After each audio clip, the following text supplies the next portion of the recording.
Good morning बच्चों। तो कैसे हो आप सब? उम्मीद करता हूँ आप लोग अच्छे होंगे। तो आज हम लेके आए हैं करंट इलेक्ट्रिसिटी की थर्ड वीडियो, जिसमें हम डिस्कस करेंगे रेजिस्टेंस के बारे में। अभी हमने लास्ट वीडियो में डिस्कस किया था ओम्स लॉ के बारे में।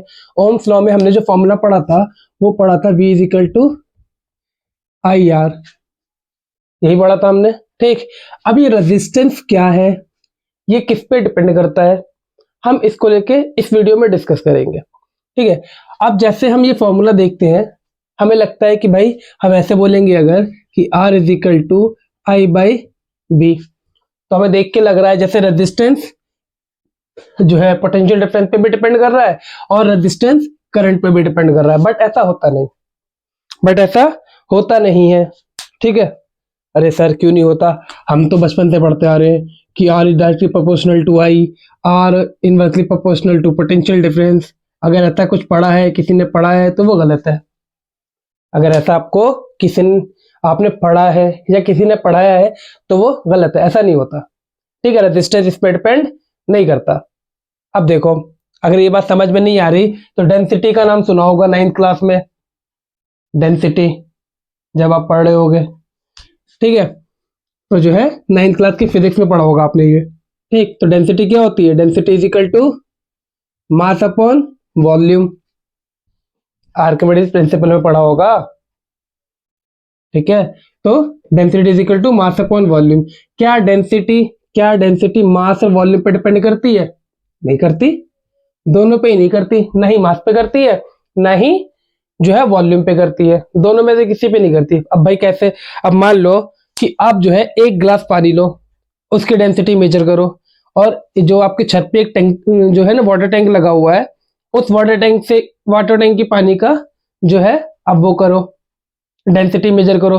दोनों की डेंसिटी सेम होगी। अब देखो, अब मान लो कि भाई ये आपका गिलास, ठीक, ये आपका वाटर टैंक, ठीक है, इसका वॉल्यूम भी कम और इसका मास भी कम, दोनों ही कम, बट वाटर की डेंसिटी 10⁻³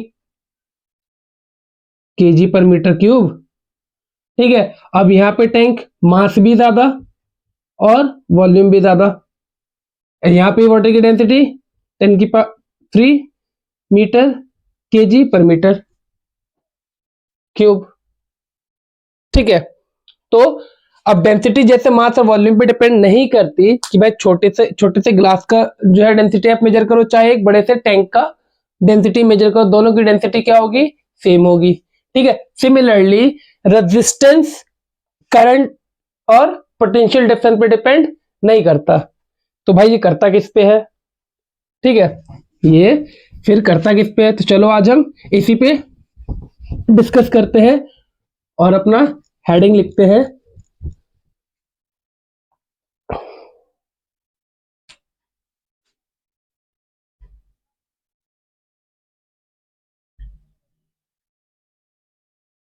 फैक्टर अफेक्टिंग ऑफ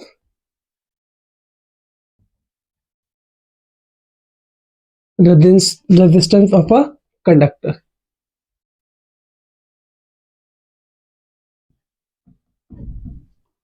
ठीक है, कि क्या क्या फैक्टर है रेजिस्टेंस के, किन किन फैक्टर्स पे रेजिस्टेंस डिपेंड करता है, कौन कौन से फैक्टर ऐसे हैं हमारे जो रेजिस्टेंस को इफेक्ट करते हैं। ठीक है, इसमें सबसे पहला फैक्टर आता है लेंथ। सबसे पहला फैक्टर लेंथ। ठीक है, अब भाई ये लेंथ पे कैसे डिपेंड है? जो रेजिस्टेंस है,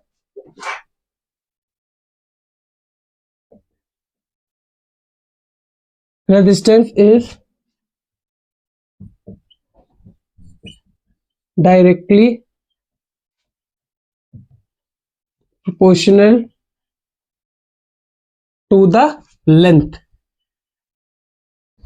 ठीक, रेजिस्टेंस जो है आपका डायरेक्टली प्रोपोर्शनल है लेंथ के, यानी R is directly proportional to length. Capital L से लिख लो चाहे स्मॉल l से लिख लो, बोथ आर सेम। ठीक, स्मॉल l से लिखते हैं, कोई दिक्कत नहीं। ठीक, कैपिटल L से भी लिख सकते हो, स्मॉल l से भी लिख सकते हो, इसमें कितने मसले नहीं है। ठीक, पहला फैक्टर किस पे डिपेंड करता है? लेंथ पे। अगर लेंथ ज्यादा होगी वायर की, अगर वायर की लेंथ ज्यादा होगी तो क्या होगा, क्या होगा, उसका रेजिस्टेंस भी ज्यादा होगा। ठीक है। अब आपने कभी देखा हो, आपने कभी देखा हो कि मोबाइल चार्जर की जो डाटा केबल होती है उसकी लेंथ ऑलमोस्ट सारे जो है ना हर कंपनी की सेम होती है। ठीक, क्योंकि अगर वो रेजिस्टेंस वो बढ़ा देंगे, लेंथ बढ़ा देंगे तो रेजिस्टेंस बढ़ जाएगा। ठीक, और फिर चार्जिंग स्लो हो जाएगी क्योंकि सप्लाई उतनी नहीं मिल पाएगी। ठीक है। अब बात करें एरिया की। सेकंड है एरिया। ठीक, अब एरिया क्या है? रेजिस्टेंस जो है एरिया के इनवर्सली प्रोपोर्शनल है, एरिया के इनवर्सली प्रोपोर्शनल है। आप एरिया बढ़ा दो, क्या करो आप? एरिया बढ़ा दो, रेजिस्टेंस कम हो जाएगा। आप एरिया बढ़ाओगे, जैसे ही आप एरिया बढ़ाओगे तो क्या होगा? रेजिस्टेंस कम हो जाएगा। आ रही बात समझ में? फॉर एग्जाम्पल ये भी आपने डेली लाइफ में देखा होगा, जो आपके घरों में सप्लाई आ रही है, आपके घर में जो सप्लाई आ रही है वो ऑरेंज ऑरेंज बॉक्सेस रख के देखे होंगे आपने अपने पोल पे, इतने बड़े बड़े से, दिल्ली में स्पेशली। ठीक है, वो क्या होते हैं? ट्रांसफार्मर होते हैं। उसके ऊपर से आपने देखा होगा एक मोटी सी वायर आती है। ठीक है, एक बहुत मोटी सी वायर आती है। तो क्यों? उसकी लेंथ बहुत ज्यादा है तो उसके रेजिस्टेंस बहुत ज्यादा हो जाएगा। तो फिर क्या करते हैं? उसका एरिया बढ़ा देते हैं, नंबर ऑफ वायर्स को मिला के उस जो उसका पूरा कंप्लीट एरिया क्या करते हैं? बढ़ा देते हैं।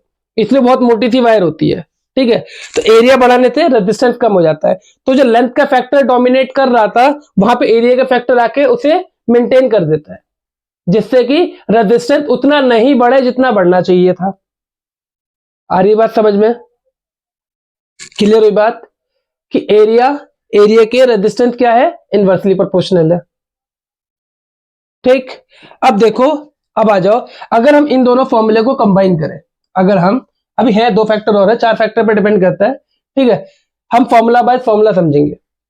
ठीक, अब जैसे जैसे आपने देखा कि R is directly proportional to L और R is inversely proportional to A. ठीक, जब हम इन्हें कंबाइन करेंगे, जब इन दोनों एरिया को हम कंबाइन करेंगे तो हम ऐसे बोल सकते हैं ना, R is directly proportional to L और इनवर्सली प्रोपोर्शनल टू ए। वैसे बोला जा सकता है। कंबाइन कर दिया दोनों को, सेपरेट सेपरेट था, हमने दोनों को क्या करा? कंबाइन कर दिया। ठीक, अब जैसी प्रोपोर्शनैलिटी का साइन हटाएंगे, हम प्रोपोर्शनैलिटी का साइन हटाएंगे तो हमें पता है कि जब भी हम प्रोपोर्शनैलिटी का साइन हटाते हैं, इज इक्वल टू लगाते हैं, तो साथ में कांस्टेंट आता है। साथ में क्या आता है? एक कांस्टेंट आता है। Very good. ठीक, तो वो कांस्टेंट है हमारा रो, इसको हम बोलते हैं रो। इंडिया का रो नहीं, आर ए रो नहीं, रो, आर ओ डब्ल्यू, रो। ठीक, कांस्टेंट हटाया, ठीक, सॉरी, प्रोपोर्शनैलिटी हटाया, इज इक्वल टू लगाया, साथ में कांस्टेंट लेके आ गए। अब एल बाई ए, ये बन गया आपका रेजिस्टेंस का फॉर्मूला। ठीक है, अभी देखो दो चीज आपने पढ़ ली, डिपेंडेंसी किसकी? लेंथ की, किसकी? एरिया की। लेंथ और एरिया। अब ये क्या आया? ये जो रो है ये क्या है? इसको हम बोलते हैं रेजिस्टिविटी। इसको हम क्या बोलते हैं? रेजिस्टिविटी। इसको हम क्या बोलते हैं? रेजिस्टिविटी। और ये जो रेजिस्टिविटी है, ये जो रेजिस्टिविटी ये डिपेंड करती है मटेरियल पे। किस पे? मटेरियल पे। ये किस पे डिपेंड करती है? मटेरियल पे। यानी थर्ड फैक्टर जो है, थर्ड फैक्टर जो है वो क्या है? Nature of material. जो थर्ड फैक्टर है आपका वो क्या है? नेचर ऑफ मटेरियल पे डिपेंड करती है। ठीक, ये तीनों फैक्टर आपके एनसीईआरटी में दिए हुए हैं। ठीक, एक चौथा फैक्टर भी है जो कि एनसीईआरटी में हिडन है, मतलब ऐसा ओपनली नहीं बोला गया है बट बोला गया है। ठीक है, कि पहला फैक्टर क्या? लेंथ। दूसरा फैक्टर क्या? एरिया। तीसरा फैक्टर क्या? Nature of material. ठीक, कैसा मटेरियल आपने यूज किया है। ठीक, अब जैसे आप देखो कि आज के टाइम पे हम घर में जो यूज करते हैं, जो भी वायर आप यूज करते हो, कॉपर वायर होती है। ठीक है, कॉपर की जो रेजिस्टिविटी है वो बहुत कम होती है as compared to other metals. ठीक, अगर हम चाहे कि भाई हमें एकदम बेहतरीन कंडक्टर चाहिए, ठीक, जिसमें जो है रेजिस्टिविटी जिसकी बहुत कम हो, भाई जिसकी रेजिस्टिविटी कम होगी उसका जो है रेजिस्टेंस भी कम होगा। जिसकी रेजिस्टिविटी कम होगी, है ना, डायरेक्टली प्रोपोर्शनल एक दूसरे के, कि रेजिस्टिविटी कम तो रेजिस्टेंस भी कम। ठीक, तो आप कह रहे हो कि भाई हमें ऐसा चाहिए, ऐसा कंडक्टर चाहिए जिसकी रेजिस्टिविटी बहुत कम हो, तो उसमें फिर जो है नेचर ने आपको दिया सिल्वर, चांदी, चांदी ही चांदी। ठीक है, तो सिल्वर की जो है, सिल्वर की जो रेजिस्टिविटी है वो सबसे कम होती है। सिल्वर की रेजिस्टिविटी जो होती है वो सबसे कम होती है, और सिल्वर सबसे बेस्ट कंडक्टर माना जाता है। जो सिल्वर है हमारा, वो सबसे बेस्ट कंडक्टर होता है। पर क्या हम घर में सिल्वर की वायरिंग कर सकते हैं क्या? पता चला कोई छती उठा के ले गया कि भाई चल 10 किलो का सिल्वर है, इसकी छत में छती उड़ा चलो। ठीक, पता चला पोल में सप्लाई डाल दी सिल्वर की, और जो है सुबह डाल के गए, रात में आके देख रहे हैं कि भैया वायरिंग गायब है। कहा गया भाई, सिल्वर गायब हो गया। ठीक है, क्योंकि बहुत ज्यादा, एक तो भाई चोरी का खतरा, दूसरा कि वो बहुत ज्यादा महंगा होता है। अगर आप घर में लगाओगे तो इतने में आपका घर जाएगा। ठीक, आपका भी जाएगा, आपके रिश्तेदारों का भी जाएगा। हाँ, ठीक है, तो इसीलिए हम सिल्वर की जो है वायरिंग नहीं करते। और उसके बाद जो आता है अपने पास कॉपर आता है। अब कॉपर चीप है एज कम्पेयर टू सिल्वर, बहुत सस्ता है। ठीक है, तो इसलिए हम क्या करते हैं, कॉपर की वायरिंग करते हैं। एक और कंडक्टर होता है हमारे पास एल्यूमिनियम। ठीक, एल्यूमिनियम के वायर्स होते हैं, पर एल्यूमिनियम के वायर का रेजिस्टेंस बहुत ज्यादा होता है। उसका सबसे बड़ा डिमेरिट क्या होता है कि वो जरा सा टेम्परेचर बढ़ने से वो ब्रेक हो जाते हैं, जल जाते हैं। ठीक है, तो बार बार, मतलब ये समझ लो कि हफ्ते में 10 बार तो टूट ही जाएगा, और कॉपर सालों साल नहीं बर्न होता। ठीक है, हाँ, ठीक, आई बात समझ में? जो ये नेचर ऑफ मटेरियल पे कैसे डिपेंड कर रहा है। अब जैसे जैसे आप देखो, हम आयरन है, बहुत सस्ता है, हम आयरन की वायरिंग यूज नहीं करते। क्यों? आयरन का रेजिस्टेंस बहुत ज्यादा है। अगर हम आयरन को यूज करेंगे ना, तो पता चले हर थोड़ी देर में घर में आग लग रही है। क्यों सर? रेजिस्टेंस इतना ज्यादा है, हीट इतनी प्रोड्यूस हो जाएगी कि बर्निंग के चांसेस हो जाएंगे। ठीक है, 1 2 3, फोर्थ होता है हमारा, जो फोर्थ है हमारा टेम्परेचर। ठीक, फोर्थ क्या है हमारा? टेम्परेचर। ठीक, अब देखो अगर अगर याद करो, अगर आपने ओम्स लॉ पढ़ा हो, ठीक, ओम्स लॉ आपको याद हो, ठीक है, अगर नहीं पढ़ा तो आप जाके हमारी इससे प्रीवियस वीडियो है ओम्स लॉ की, वो भी देख सकते हो। ठीक, अगर नहीं भी देखी है तो कोई बात नहीं, यहाँ आपको बताया जा रहा है। ठीक है, तो यहाँ आप ध्यान से सुनो कि ओम्स लॉ ने क्या बोला था। ओम्स लॉ ने ये बोला था कि जो है, कि कोई भी जो करंट है किसी भी सर्किट में फ्लो कर रहा है, वो डायरेक्टली प्रोपोर्शनल होगा किसके? पोटेंशियल डिफरेंस के। बट एक कंडीशन थी उसमें कि टेम्परेचर जो है कांस्टेंट होना चाहिए। टेम्परेचर क्या होना चाहिए? कांस्टेंट है।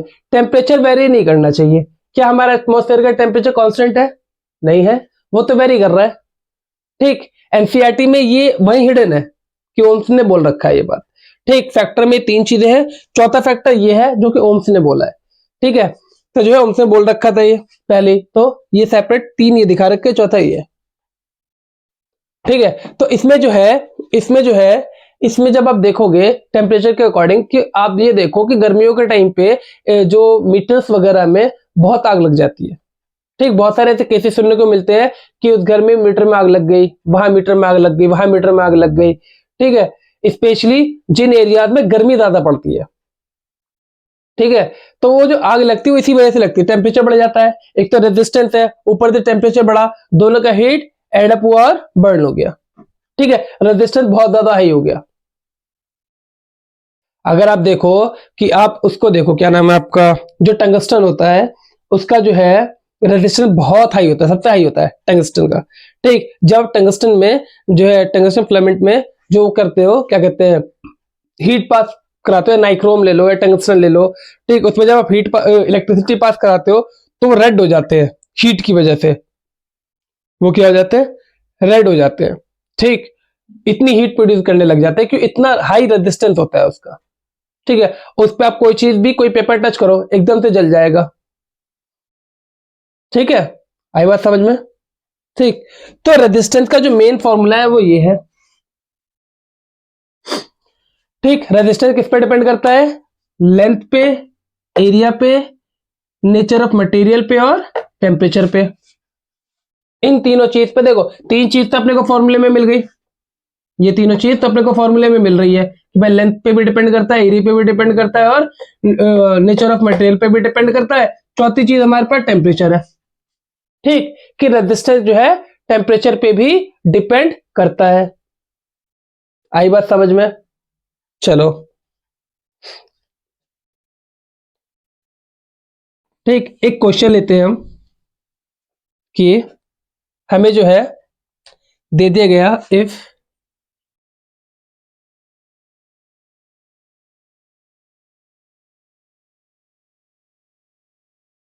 Resistance of a conductor is 4 ohm and length is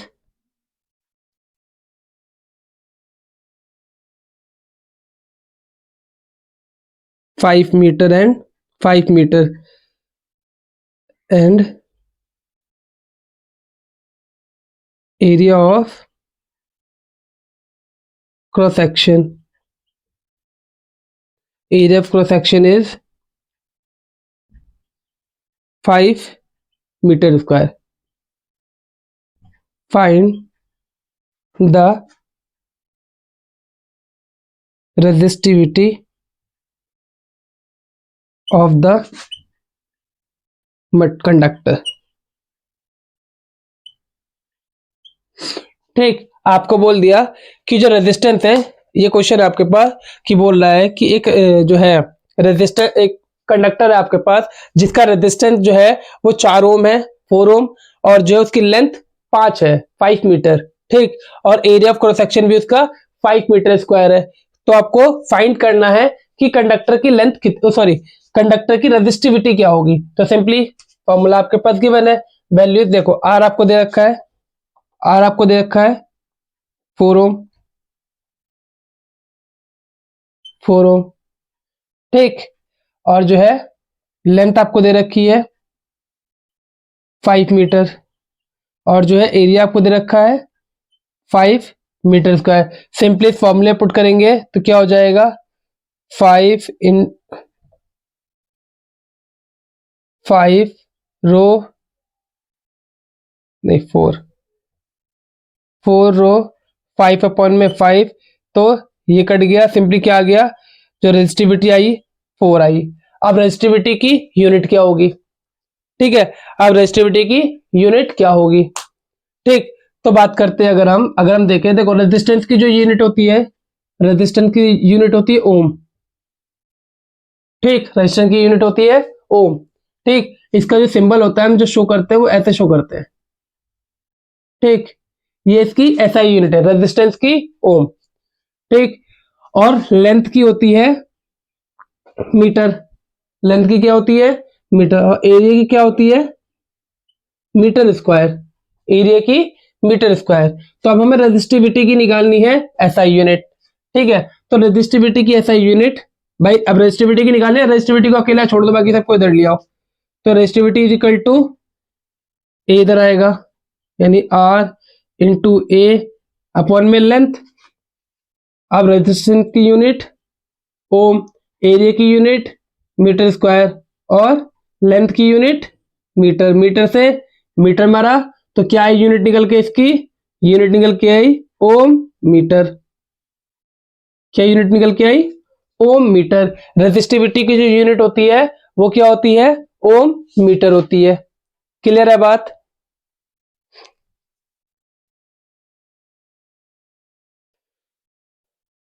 आई बात समझ में?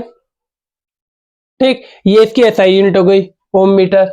ठीक, और इसकी एसआई यूनिट हो गई ओम, रेजिस्टेंस की ओम।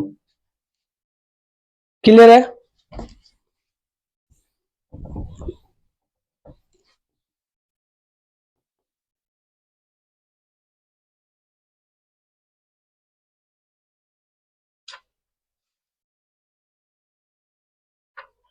ठीक,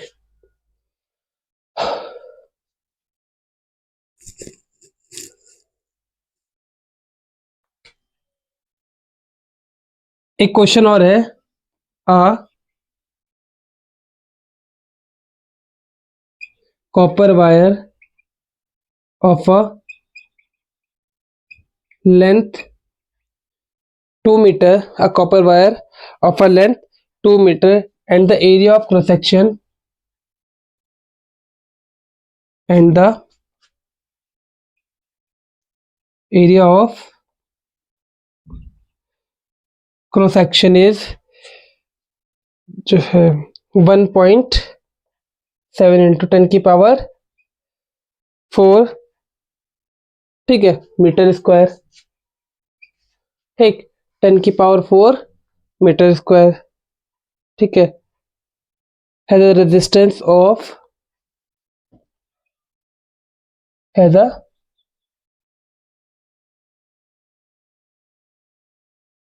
रेजिस्टेंस ऑफ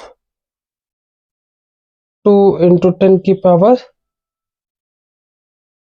-2 ओम, ठीक है, has the resistance of 2 into 10 की power -2। Calculate the resistivity of copper.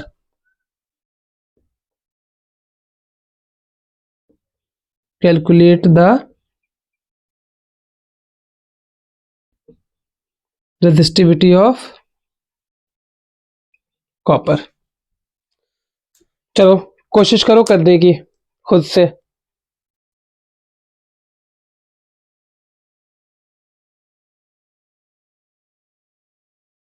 इसको 10 की पावर -6 कर लो, ठीक है, कोशिश करो खुद से करने की।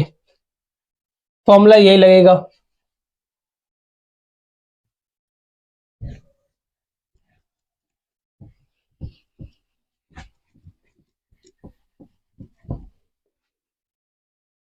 हुआ?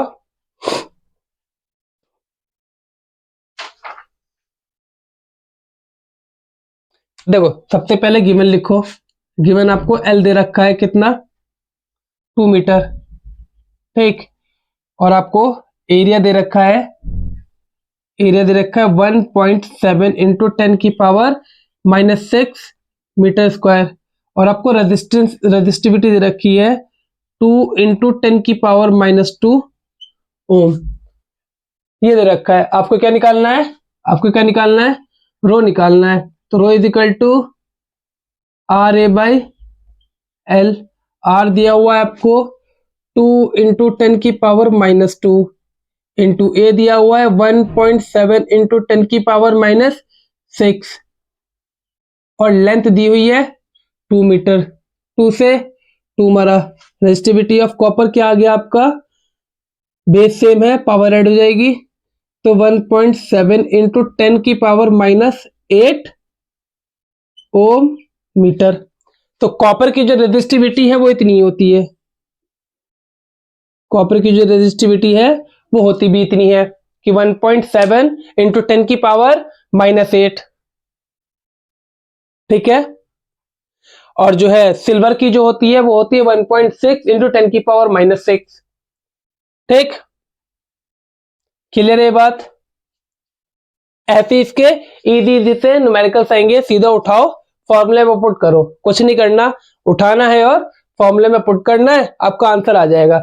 सिर्फ कैलकुलेशन का काम है, ठीक। इसके अगर बोर्ड में आपके क्वेश्चन आते हैं तो समझ जाओ फ्री के क्वेश्चन है। अरे बात समझ में? हाँ, इसका एक और क्वेश्चन आता है, एक और टाइप का क्वेश्चन आता है, वो बोल देगा जो न्यूमेरिकल बेस्ड नहीं होते, जो कि न्यूमेरिकल बेस्ड नहीं होते, कॉन्सेप्चुअल बेस्ड होते हैं, ठीक। जैसे बोला कि एक वायर है,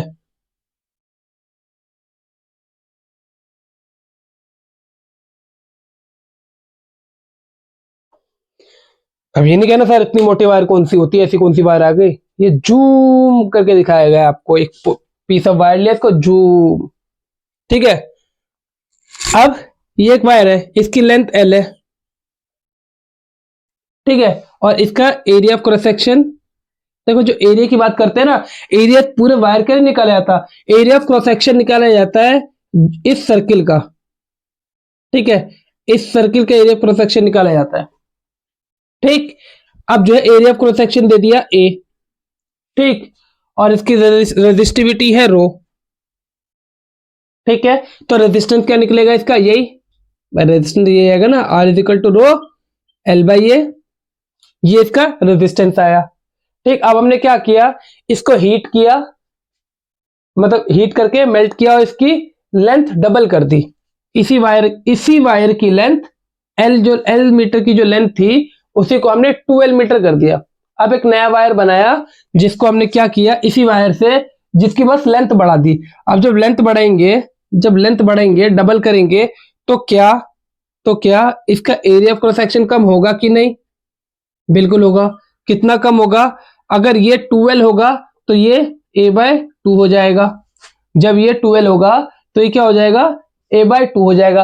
अब पूछा जाएगा आपसे कि बताओ इस वायर का रेजिस्टेंस कितना होगा, और ये ऑब्जेक्टिव में भी आते हैं, सब्जेक्टिव में भी आते हैं, ठीक है। और अब तो बोर्ड में भाई ऑब्जेक्टिव वैसे ही आ रहे हैं अपने पास, ठीक है। तो इसका जो है एरिया रेजिस्टेंस कितना होगा, तो सिंपल भाई फॉर्मूला लगाओ।